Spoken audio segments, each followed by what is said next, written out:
Hello everyone, welcome to techno teachers. DEd और BEd students के लिए खुशखबरी है कि सीटेट ने अपना नोटिफिकेशन जारी कर दिया है। आप जनवरी 2024 में होने जा रहे सीटेट एग्ज़ाम को दे सकते हैं। आज हम इस वीडियो में यही देखेंगे कि सीटेट के लिए कौन कौन सी चीज़ें हमारे लिए ज़रूरी है और हमें किन बातों का ख्याल रखना है। तो चलिए शुरू करते हैं। Central teacher eligibility test, central board of secondary education, केंद्रीय शिक्षा पात्रता परीक्षा, central board of secondary education ने सीटेट का नोटिफिकेशन 3 नवंबर को जारी किया है, जिसमें डिटेल से इन्फॉर्मेशन दी गई है। इस इन्फॉर्मेशन बुलेटिन का लिंक आपको डिस्क्रिप्शन में मिल जाएगा या आप सीटेट की ऑफिशियल वेबसाइट से भी इसको डाउनलोड कर सकते हैं। सीटेट के एग्ज़ाम फॉर्म भरने से पहले आप लोग इस इन्फॉर्मेशन बुलेटिन को अच्छे तरीके से पढ़ लीजिए, ताकि उसमें आपको समझ में आ जाएगा कि किस तरह से हमें सीटेट की एग्ज़ाम फॉर्म फिल करना है। जैसा कि आपको पता है कि सीबीएसई सीटेट एग्ज़ामिनेशन को साल में 2 मरतबा लेती है। 2023 का पहला एग्ज़ामिनेशन हो चुका है, जिसका रिज़ल्ट भी आ गया है। अब इस साल का सेकेंड एग्ज़ामिनेशन जनवरी में होने जा रहा है, जिसके लिए ऑनलाइन एप्लीकेशन 3 नवंबर से 23 नवंबर तक रहेंगी। लास्ट डेट ऑनलाइन एप्लीकेशन का रहेगा 23 नवंबर रात के 12 बजे से पहले आपको फॉर्म भर देना है। इस एग्ज़ामिनेशन की डेट रहेंगी 21 जनवरी 2024। कोई स्टूडेंट टीटीसी अपीयर होता है, यानी टीचर ट्रेनिंग कोर्स के अंदर अपीयर होता है, या उसने अभी ही एडमिशन लिया है। टीचर ट्रेनिंग कोर्स किसी भी टाइप का हो सकता है, जैसे कि डीएड, बीएड, डीएलएड, डीटीएड, इस तरह के जो कोर्सेस है, इस तरह के जो टीचिंग कोर्सेस है, तो इसमें अगर स्टूडेंट अपीयर होता है तो वो स्टूडेंट इस एग्ज़ाम को दे सकता है। सेकंड पॉइंट है वैलिडिटी।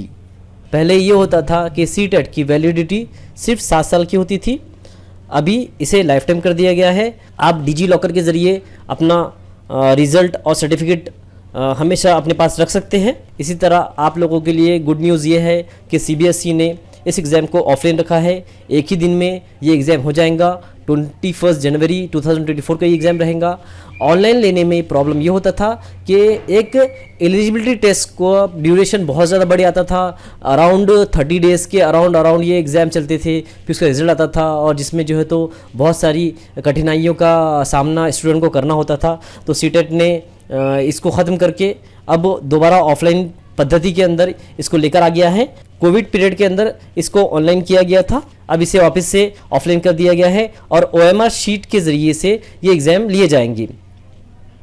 इसी तरह से आप लोगों के लिए यहाँ पर 4 सिटीज़ चूज़ करने का ऑप्शन रहेगा। तमाम ही सीबीएसई स्कूल के अंदर आप लोगों के सेंटर्स आते हैं, तो कोशिश ये कीजिए कि जल्द से जल्द अपना फॉर्म भर दीजिए। और जब आप सिटीज़ चूज़ करेंगे तो आप जहाँ रहते हैं, जिस सिटी में रहते हैं, उससे नियरेस्ट सिटी या जहाँ पर जो आपको करीब पड़ती है या जहाँ पर आपके लिए कन्वीनियंट होता है एग्ज़ाम देने के लिए, तो आप वहाँ पर जाकर या उस सिटी को आप सेलेक्ट कर लीजिए, ताकि अगर वहाँ सेंटर आता है आपका तो आपको एग्ज़ाम देने में आसानी हो। ट्रैवलिंग की वजह से या इनकन्वीनियंस की वजह से आपको एग्ज़ाम देने में प्रॉब्लम हो सकता है, इसलिए पहले से ही जल्द से जल्द फॉर्म भरने की कोशिश करें और सीटेट का एग्ज़ाम अपीयर करें। सीटेट एग्जामिनेशन का फॉर्म भरना बहुत ही आसान किया गया है, जिसमें आपको कोई भी या किसी भी किस्म का डॉक्यूमेंट अपलोड नहीं करना है, सिर्फ आपकी फ़ोटो और सिग्नेचर ही अपलोड करना है। जो मोबाइल नंबर और ईमेल आईडी आप जो टाइप करेंगे ये एक्टिव होना चाहिए, यानी कि इस पर आपको मैसेजेस आना चाहिए, रिचार्ज होना चाहिए, और जो ईमेल भी यूज़ कर रहे हैं आप तो वो प्रॉपरली ईमेल डालिए, क्योंकि आप जब फॉर्म भरेंगे तो मोबाइल नंबर और मोबाइल पर और ईमेल पर ओटीपी आने के बाद ही आपका फॉर्म कंप्लीट होगा। और जो कंफर्मेशन पेज है वो कंफर्मेशन पेज भी आपके ईमेल आईडी पर ही आएगा, इसलिए आप ईमेल आईडी सही से और अच्छी तरीके से डालिए। इसी तरह आपका जो पेपर रहेगा वो बाइलिंगुअल रहेगा। और एक बात अहम ये भी है कि जब आप फॉर्म भरेंगे तो फॉर्म भरते टाइम पर कोशिश ये करिए कि किसी भी तरह की मिस्टेक ना होने पाए। करेक्शन की विंडो 28 नवंबर से 2 दिसंबर तक ओपन रहेंगी, मगर इसमें आप सिटी चेंज नहीं कर सकेंगे, इस बात का ख्याल रखिए। इसी तरह से माइनर करेक्शन जो होते हैं आपके, वो ही इसमें करेक्ट हो पाएंगे, इसलिए आप कोशिश ये करिए कि आप पहली मर्तबा जब फॉर्म भर रहे हैं तो उसको अच्छी तरह से जांच पड़ताल करने के बाद ही कंफर्म कीजिए, ताकि आपको आगे प्रॉब्लम ना हो। इसी तरह से अगर मल्टीपल एप्लीकेशन किसी स्टूडेंट की सीबीएसई को दिखाई देती है, नज़र आती है, तो उसको फ्रॉड माना जाएगा और उस स्टूडेंट को हमेशा के लिए डिबार भी किया जा सकता है। इस बात का ध्यान रखिए। इसलिए कोशिश करिए कि फॉर्म भरते टाइम पर अच्छी तरीके से फॉर्म भरिए, हो सके तो खुद ही फॉर्म भरे, किसी साइबर कैफ़े पे जाकर ना भरे, ताकि वहाँ पर क्या होता है कि वो सिर्फ फटाफट फॉर्म भर देते हैं, ज़्यादा केयरफुली फॉर्म नहीं भरते हैं। इसलिए कोशिश करिए कि अपना फॉर्म खुद ही भरे।